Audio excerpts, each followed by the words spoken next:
Welcome back to LC Coins World. Today, we're taking a deep dive into one of the most iconic and patriotic coins in American numismatic history, the 1776 to 1976 Bicentennial Eisenhower $1 silver coin, a bold and powerful symbol of freedom, history, and American pride. This coin was minted to celebrate the 200th anniversary of the signing of the Declaration of Independence, and it holds a unique place in the hearts of collectors and history lovers across the country. This episode will explore the rich origins of the Eisenhower dollar series, the design decisions that led to the creation of the special bicentennial version, the political, cultural, and economic context of 1972's America, and how this coin became both a circulating commemorative and a treasured collectible. We'll begin with the story of the Eisenhower dollar itself. Introduced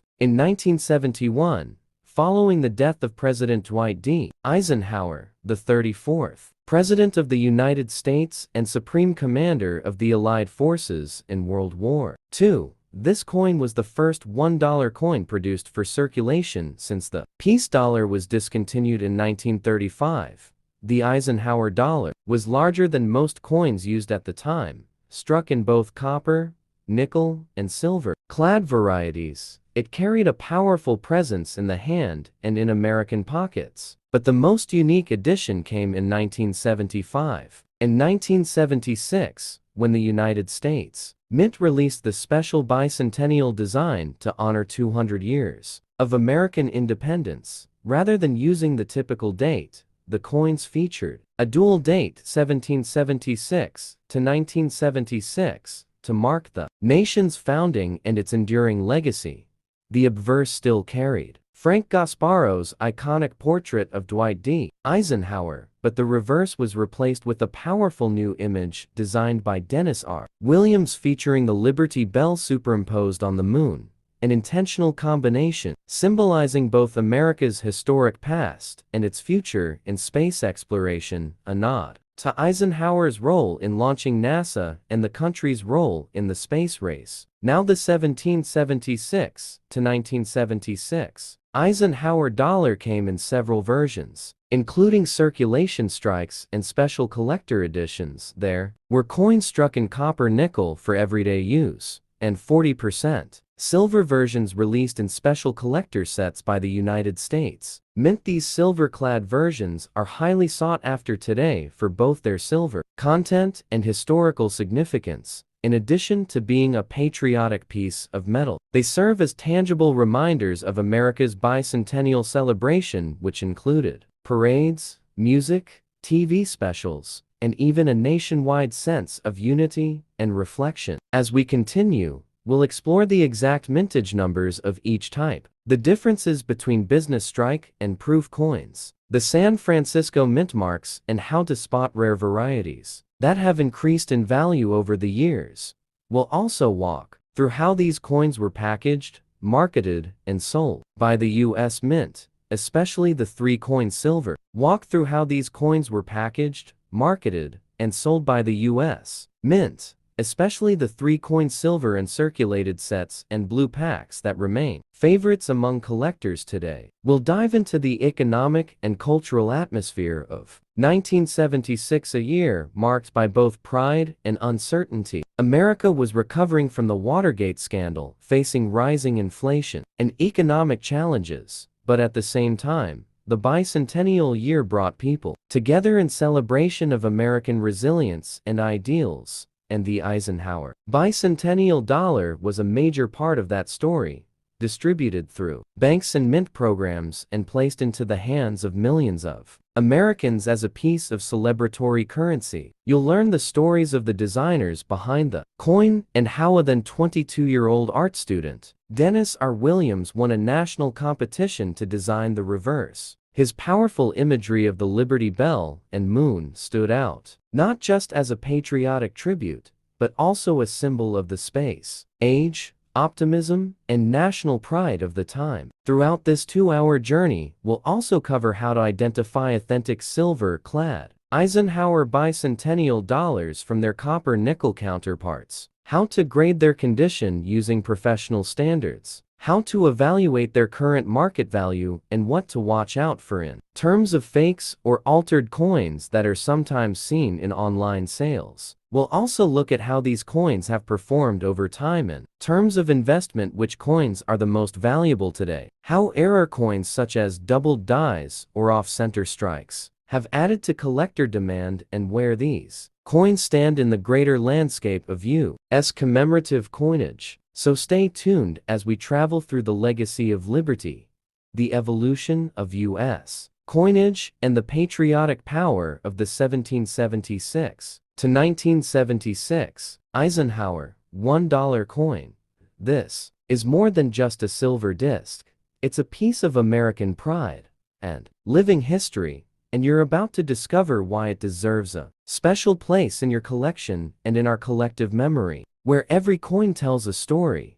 And today, that story is about a coin you might have once carried in your pocket or dropped into a vending machine without a second thought. But this quarter is no ordinary change. This is the 1982 Washington quarter dollar, and it holds a place in American coinage history that most people overlook. Let's step back to the year 1982, a time of change for the United States. Economy inflation had shaken the country in the late 70s, and early 80s were no easier. The nation was entering a recession, unemployment was rising, and costs were being cut everywhere, including at the United States Mint. And this brings us to one of the most fascinating facts about the 1982 quarter. It was the first year since 1964 that the US Mint chose not to produce uncirculated coin sets.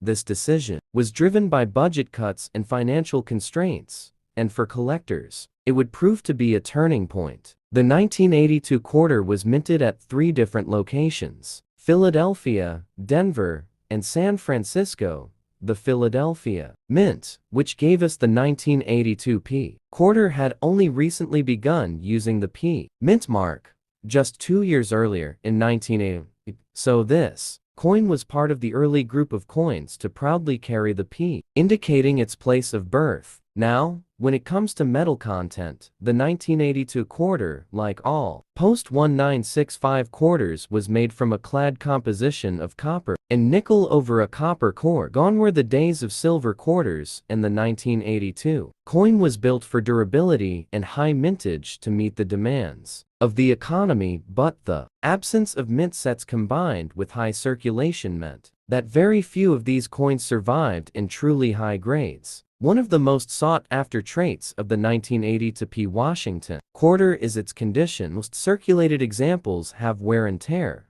but uncirculated or high mint state coins are incredibly rare, and when found, can fetch serious money, especially if they have strong luster, full details, and no major contact marks. And because the mint didn't produce official uncirculated sets in 1982, collectors had to rely on finding pristine coins from circulation or through bank rolls. Another fascinating detail lies in the varieties and errors of the 1982 quarter. One of the most famous is the no mint mark weak strike, where the P is barely visible or missing entirely, although not officially considered an error by the mint. Some of these weak strike coins have created buzz in the coin community. Collectors debate the minting process, the die pressure, the wear on dies, and the speed of production that could have led to missing or faint mint marks. Then there are strike doubling and die deterioration errors seen on some 1982 quarters.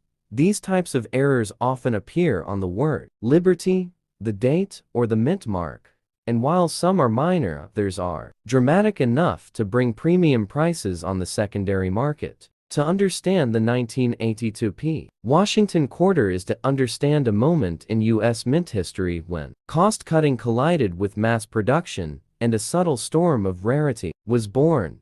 Most collectors at the time didn't know this coin would become difficult to find in mint state condition decades later, which is why those who held on to bankrolls or saved new-looking quarters from change are now sitting on numismatic gold. The obverse of the coin still features the classic image of George Washington, designed by John Flanagan, a design originally introduced in 1932 for the Bicentennial of Washington's birth, and the reverse features the bold eagle, with outstretched wings clutching arrows and olive branches, symbolizing America's balance of readiness and peace. The design stayed unchanged through decades until the state quarters arrived in 1999. Collectors often wonder what makes the 1982 P quarter so different from other clad coins, and the answer lies in the fact that this coin bridges the gap between mass production and collectible scarcity, is the result of everyday coinage meeting unexpected rarity, a circulating coin that became a challenge to collect in top quality, and, as years pass by, the number of untouched examples only continues to shrink,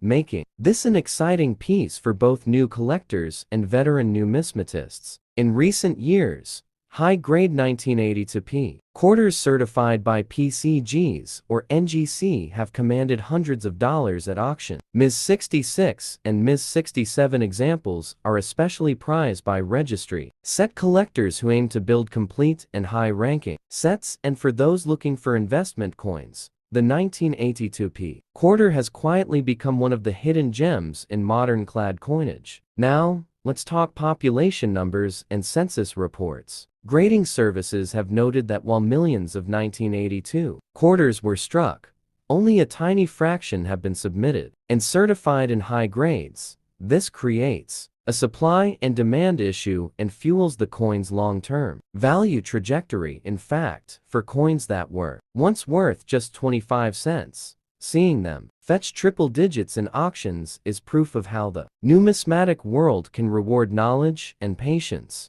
Many collectors enjoy the hunt for the 1982 P Washington quarter because it represents more than just a coin. It's a piece of American history minted in a transitional time. It is also part of a small club of modern quarters with real scarcity in high grades, and it teaches us that even modern change can become tomorrow's treasure. So if you have a 1982 P quarter in your collection, or maybe tucked away in a drawer, take a closer look. Check the surfaces, the fields, the luster, and the mint mark, and consider whether you might be holding something much more valuable than a piece of old change.